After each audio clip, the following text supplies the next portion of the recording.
think there were not many people who understood just how broad his interests were and how supportive he was of an astonishingly wide range. La princesse Anne a révélé l'un des derniers souhaits du roi Charles, une volonté profondément personnelle qui a surpris les princes William et Harry. Au sein d'une famille marquée par des tensions latentes et une distance tacite, la requête du roi a laissé son fils stupéfait et incertain quant à la suite des événements. Une rencontre inattendue.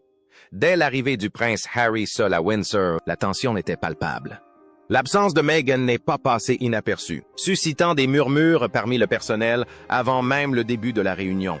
En n'en voyant que Harry, le couple a envoyé un message clair et silencieux quant à l'état de leur relation avec la famille royale. Dans les Grand Halls, un silence pesant régnait.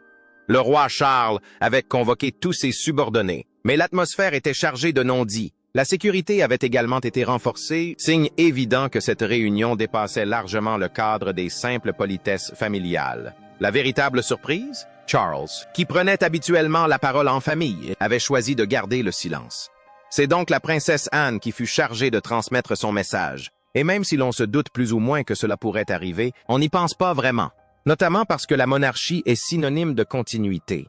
Cette rupture avec la tradition soulignait immédiatement la gravité de la situation. Nombreux étaient ceux qui n'avaient pas vu le roi depuis des semaines, et son apparence trahissait les ravages de ses problèmes de santé. Debout devant sa famille, Anne incarnait le calme absolu, sa posture rigide sous le poids de sa responsabilité.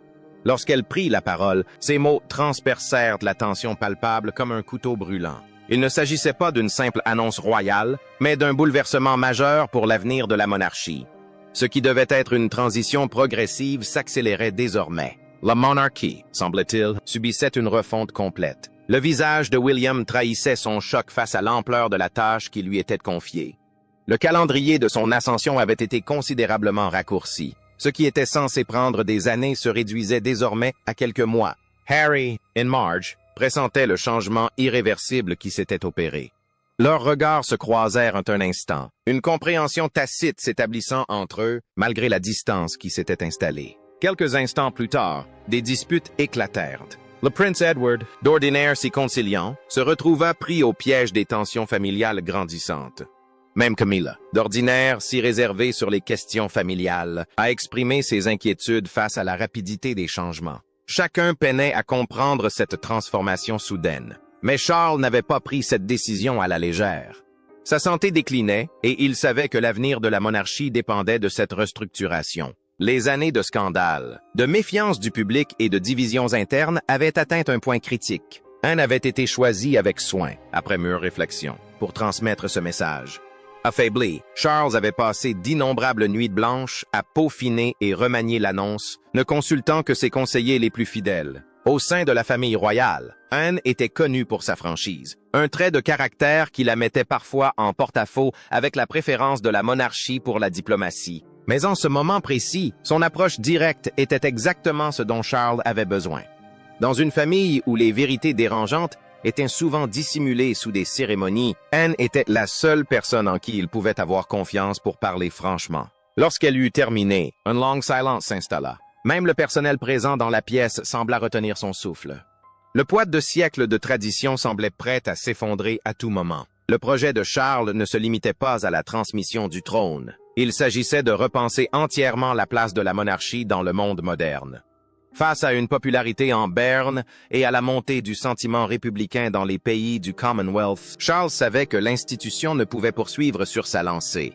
De récents sondages révélaient une chute brutale du soutien parmi les jeunes Britanniques, une tendance que Charles ne pouvait plus ignorer. Son plan prévoyait notamment de réduire le nombre de membres actifs de la famille royale, d'ouvrir les propriétés royales au public et de réformer en profondeur les finances de la monarchie, une réforme impensable sous les règnes précédents. Il ne s'agissait plus de tradition, mais d'assurer la survie de la monarchie dans une ère de scepticisme. Guillaume hériterait certes du trône, mais la monarchie autour de lui était en pleine refonte. Les Britanniques souhaitent que le prince William accède au trône à la fin du règne de la reine Élisabeth. Il ne s'agissait plus seulement de titres, mais aussi d'influence, d'image publique et de la capacité de la monarchie à conserver toute son importance après les épreuves qu'elle avait traversées. Le poids de l'histoire. La décision de Charles n'a pas été prise en vase clos. Elle a été façonnée par près d'un siècle d'histoire royale. La crise d'abdication de 1936, lorsque Édouard VIII abdiqua, contraignit son frère George VI, pris au dépourvu, à monter sur le trône, menaçant de déstabiliser la monarchie. Puis, à la mort prématurée de George en 1952, sa fille Élisabeth II hérita du trône à un âge inattendu, assumant d'énormes responsabilités que la plupart n'imaginaient pas avant la quarantaine. Charles grandit en voyant sa mère sacrifier sa vie personnelle à son devoir. Leur relation était tendue, ce qui lui donna une vision complexe des obligations royales. Voyant la couronne absorber l'identité de sa mère, il comprit très tôt que le pouvoir n'avait rien de glorieux. Il l'isolait, la transformant en un symbole vivant de l'État, ses désirs personnels passant toujours après les attentes du public. À la mort d'Élisabeth en 2022, la monarchie perdit son dernier pilier de stabilité. Ses 70 ans de règne avaient occulté les problèmes profonds de l'institution. Le diagnostic de cancer du prince Charles peu après, bien que tenu secret au début, révéla que le temps était désormais un luxe qu'il ne pouvait plus se permettre. Soudain, assurer l'avenir de la monarchie devint une priorité absolue. Après des décennies passées à se préparer à devenir roi, Charles se retrouva confronté à la possibilité bien réelle que son règne soit écourté par la maladie. L'ironie de la situation ne lui échappa pas plus qu'aux historiens de la famille royale qui étudiaient depuis longtemps les successions tardives dans l'histoire des Windsor. À présent, sa santé déclinant, Charles était déterminé à ce que William n'hérite pas des mêmes faiblesses institutionnelles qui avaient rendu sa propre transition si difficile. Charles avait toujours été un héritier patient, mais le temps pressait. La couronne n'était plus qu'un symbole.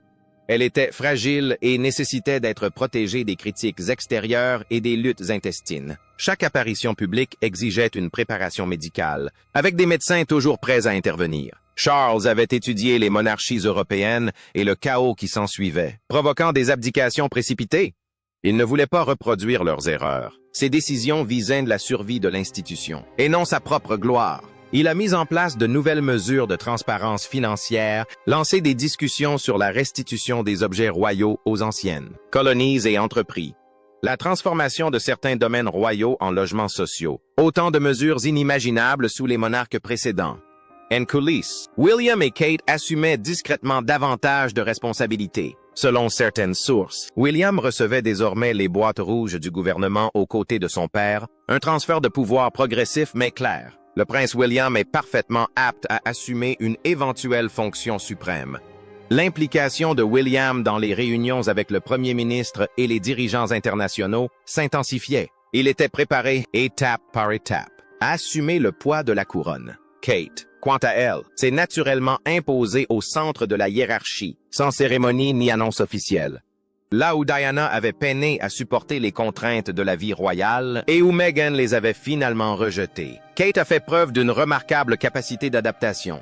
Elle a assumé des responsabilités en solo, géré des programmes de développement de l'enfant et de santé mentale, et reçu des dignitaires étrangers avec une assurance tranquille qui a impressionné même les diplomates les plus chevronnés. Elle est devenue une figure de stabilité sur laquelle le public et la famille royale pouvaient compter. Bien que William porte la couronne, Kate devenait le pilier émotionnel de l'avenir de la monarchie. Sa relation avec Charles, d'abord formelle, s'était muée en une véritable complicité, le roi sollicitant de plus en plus ses conseils sur les questions familiales. Charles reconnaissait en elle la stabilité qui avait initialement fait défaut à son propre mariage. Contrairement à beaucoup de celles qui ont épousé des membres de la famille royale, Kate a apporté l'authenticité plutôt que des liens aristocratiques. Ses origines bourgeoises, autrefois subtilement moquées par certains courtisans comme étant trop ordinaires, représentaient désormais un lien essentiel avec la vie britannique quotidienne. La reine Élisabeth avait très tôt reconnu sa présence rassurante, tandis que d'autres, comme Camilla, la voyaient initialement comme une menace potentielle pour leur influence. La force de Kate résidait dans sa capacité à garder les pieds sur terre, malgré son entrée dans une institution fondée sur la tradition et la hiérarchie. Sa gestion des défis publics a prouvé sa valeur à maintes reprises. Lorsque Meghan Markle a affirmé que Kate l'avait fait pleurer pendant les préparatifs de son mariage, Kate a gardé un silence digne. Elle n'a fait aucune déclaration ni accordé d'interview. Elle a simplement poursuivi son travail, bénéficiant d'une visibilité accrue. Cette discrétion a démontré une force qui a impressionné aussi bien les conseillers royaux que le public. Sa cote de popularité a toujours dépassé celle de la plupart des autres membres de la famille royale, y compris celle de William à certaines périodes. derrière les murs du palais. L'influence de Kate s'étend bien au-delà des apparitions publiques. Elle a modernisé certains aspects de l'éducation royale, insistant pour que ses enfants vivent des expériences en dehors du cocon de privilèges. Elle a su gagner la confiance de ses membres grâce à son jugement sûr et à sa constance lors des réunions privées du conseil. Tandis que d'autres faisaient la une des journaux par des scandales, Kate a bâti sa crédibilité sur un service fiable. Lors du couronnement de Charles, sa présence a affirmé la direction que prend la monarchie. L'avenir se dresse fièrement aux côtés du présent, prêt à intervenir en cas de besoin.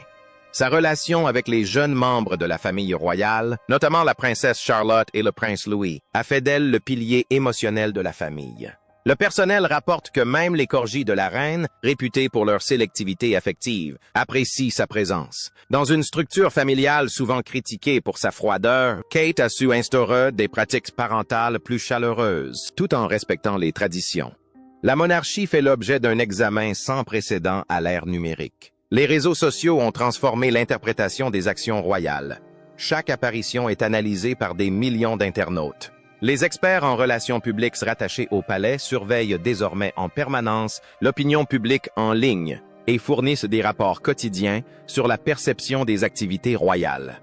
Cela représente un changement fondamental par rapport à l'époque d'Élisabeth, où l'opinion publique se développait plus lentement par le biais des médias traditionnels. Charles a pris conscience de cette nouvelle réalité dès le début de son règne. Il a créé le premier conseil royal des médias sociaux, composé de conseillers traditionnels et de spécialistes du numérique, afin de l'aider à définir des stratégies de communication en ligne.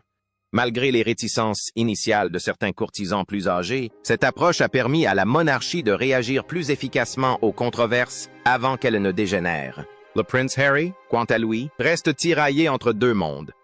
Sa vie en Californie lui permet de s'enraciner, tandis que son identité britannique le rattache à l'institution qu'il a quittée. Des années après s'être retiré de ses fonctions royales, il continue d'influencer l'avenir de la monarchie, tant par son ascendance que par son récit personnel de la vie royale.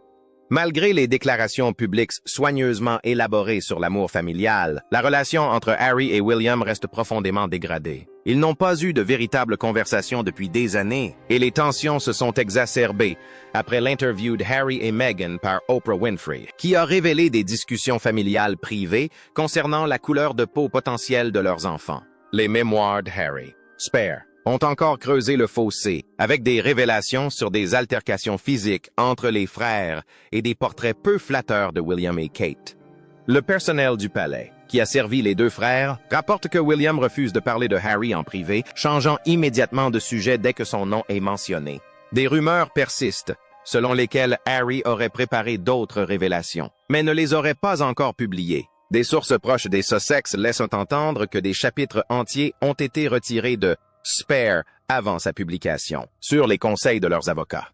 Certains pensent qu'il attend un moment de réconciliation, tandis que d'autres estiment qu'il temporise pour observer le futur roi William. L'existence de ce contexte potentiel engendre une anxiété persistante au sein du palais. Mais la possibilité pour Harry de réintégrer la famille royale ne dépend peut-être plus de lui.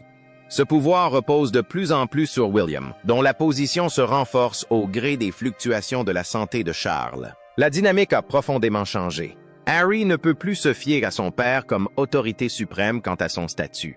L'avenir repose entièrement entre les mains de son frère. Je ne crois pas que nous puissions jamais faire la paix avec ma famille tant que la vérité n'aura pas éclaté. Alors que William se prépare à prendre les rênes du pouvoir, son approche semble plus déterminée que celle de son père.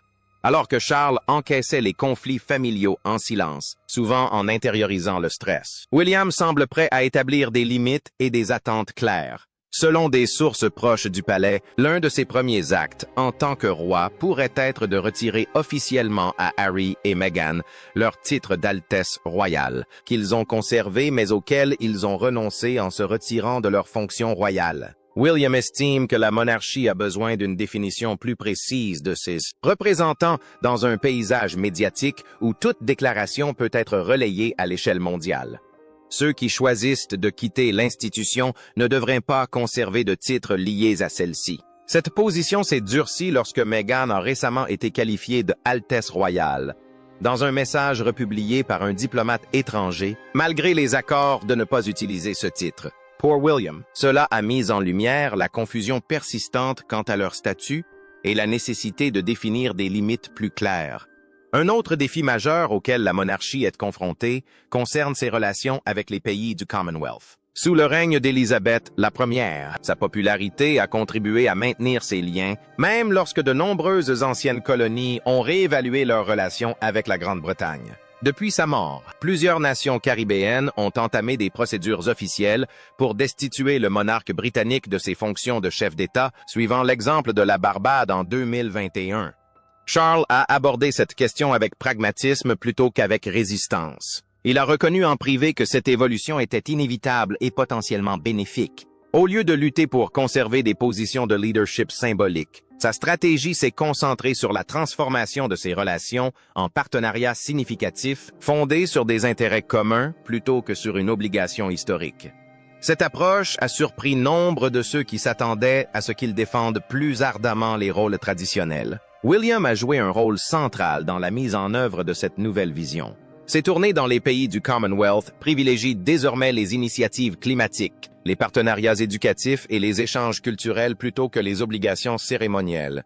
En coulisses, il a rencontré des représentants de la jeunesse du Commonwealth afin de comprendre leur vision du rôle futur de la monarchie. Ces échanges ont parfois mis en lumière des constats troublants quant à la perception du passé colonial britannique par la jeune génération. Cette transition représente l'un des changements les plus importants de la politique étrangère britannique depuis des décennies. Pendant des siècles, ces relations ont été fondamentales pour l'influence mondiale de la Grande-Bretagne. Aujourd'hui, Charles et William reconnaissent tous deux que s'accrocher à des structures de pouvoir obsolètes ne fera qu'accélérer leur déclin. Ils s'efforcent donc de bâtir une relation de Commonwealth fondée sur le respect mutuel plutôt que sur une déférence historique. Le dernier souhait de Charles, pour Charles, dont le règne a été assombri par des problèmes de santé et le lourd héritage de sa mère, son dernier souhait royal dépasse le cadre des cérémonies officielles. Il espérait une réconciliation familiale, non pas une réconciliation complète, mais au moins une ouverture permettant de renouer le dialogue. Selon ses proches, il passe ses soirées à regarder des photos de famille d'une époque plus heureuse, notamment celles montrant William et Harry enfants. Il ne souhaitait pas que Harry reprenne pleinement ses fonctions royales, mais il ne voulait pas non plus qu'il soit définitivement mis à l'écart. Le roi a maintenu une communication privée avec Harry par l'intermédiaire d'intermédiaires de confiance, même lorsque le dialogue direct est devenu trop difficile. Charles était convaincu que les liens familiaux impliquaient des responsabilités que ni la distance géographique ni les désaccords publics ne pouvaient effacer. Sa vision était nuancée. Il s'agissait de protéger la monarchie tout en reconnaissant des liens du sang qui transcendaient les considérations institutionnelles. Il espérait laisser derrière lui non seulement une institution fonctionnelle, mais aussi une famille qui ne se soit pas complètement désintégrée. Cette inquiétude s'est accentuée à mesure que sa santé déclinait, rendant urgent de panser les plaies familiales avant qu'il ne soit trop tard. La princesse Anne a transmis ce message avec sa franchise habituelle lors de la réunion de Windsor. Appréciée de William et Harry pour son pragmatisme, elle a fait part du souhait de Charles par devoir et non par émotion. Mais même elle comprenait que la réconciliation dépendait de la volonté des deux parties. Une volonté dont elle doutait secrètement qu'elle fût suffisante pour combler le fossé. L'équipe médicale du roi lui a déconseillé tout stress émotionnel durant son traitement, rendant impossible toute intervention directe dans la relation entre les frères. Il a donc chargé ses conseillers les plus proches d'établir des pistes de communication qui pourraient être explorées le moment venu. Ces plans sont conservés dans un coffre-fort privé de son bureau, prêts à être mis en œuvre si son état s'aggrave considérablement. La monarchie peut organiser des cérémonies et publier des communiqués, mais elle ne peut panser les blessures émotionnelles par décret royal. Elle ne peut effacer les révélations publiques, ni réparer les trahisons privées par le protocole. Charles a tenté de créer un climat de compréhension, mais il ne peut plus décider s'il saisira cette opportunité, car son attention est désormais entièrement tournée vers ses problèmes de santé. La décision revient à William. Son règne à venir n'est pas qu'une simple cérémonie. Il représente un choix fondamental quant à l'avenir de la monarchie et à la capacité de la famille à trouver un terrain d'entente après des années de conflits publics. Respectera-t-il le souhait de son père d'une légère ouverture? Ou refermera-t-il définitivement la porte franchie par Harry? La réponse façonnera non seulement les dynamiques familiales, mais aussi la perception publique de la monarchie pour les décennies à venir. Derrière les murs du palais, Les conseillers débattent des stratégies et du calendrier. Certains préconisent une rupture nette, la suppression des titres, la clarification de l'ordre de succession et l'avènement d'une monarchie simplifiée, entièrement centrée sur ceux qui sont restés fidèles. D'autres mettent en garde contre le risque qu'une telle décision définitive suscite la sympathie du public pour Harry et Meghan, surtout si elle coïncide avec le déclin de la santé de Charles. Les historiens royaux rappellent aux deux camps que, historiquement, les familles divisées ont fragilisé l'institution. Mais la décision finale de William demeure imprévisible.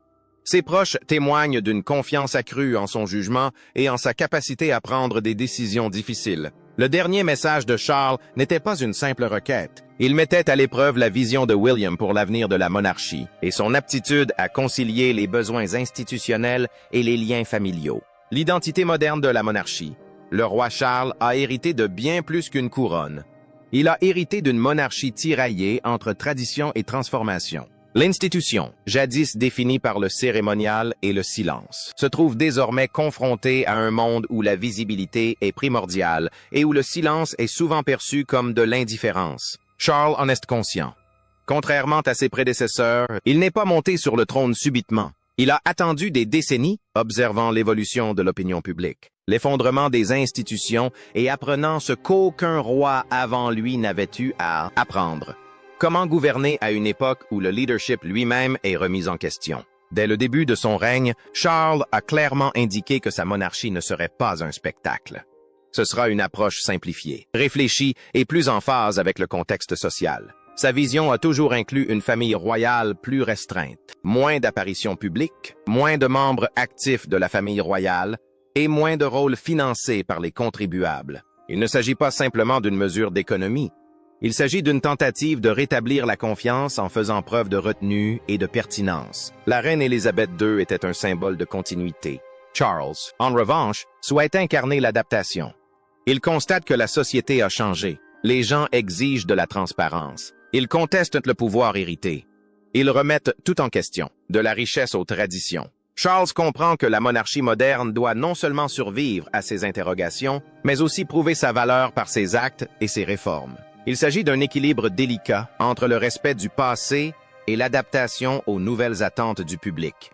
Mais redéfinir l'identité de la monarchie n'est pas une tâche que Charles peut accomplir seul. Il est entouré d'une équipe de plus en plus réduite de membres seniors de la famille royale. Le prince William et la princesse Kate sont essentiels à l'avenir de la monarchie.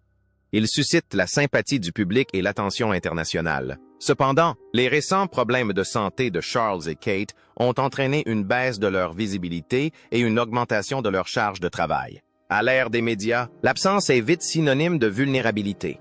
Lorsque des personnalités importantes disparaissent de la vie publique, les spéculations vont bon train. Et une fois lancées, il est presque impossible de les contenir. Tout au long de sa vie, Sa Majesté la Reine, ma mère bien-aimée.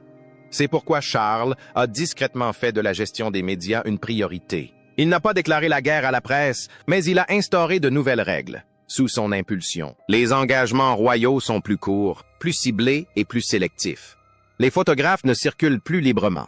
L'information n'est partagée qu'en cas de nécessité. Les moments spontanés se font plus rares, les fuites se font plus rares et les apparitions sont plus préparées.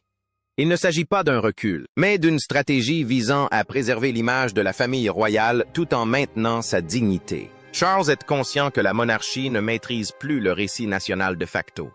La décision du prince Harry et de Meghan Markle de s'exprimer publiquement, à travers des interviews et des accords de diffusion en continu, a démontré au monde entier que le silence du palais n'est plus efficace. Cette situation a créé un climat d'émotion et de conflit relayé à l'échelle mondiale, contraignant la famille royale à réagir non par des communiqués de presse, mais par ses actes. Charles, quant à lui, a choisi de garder son calme et d'éviter toute riposte publique.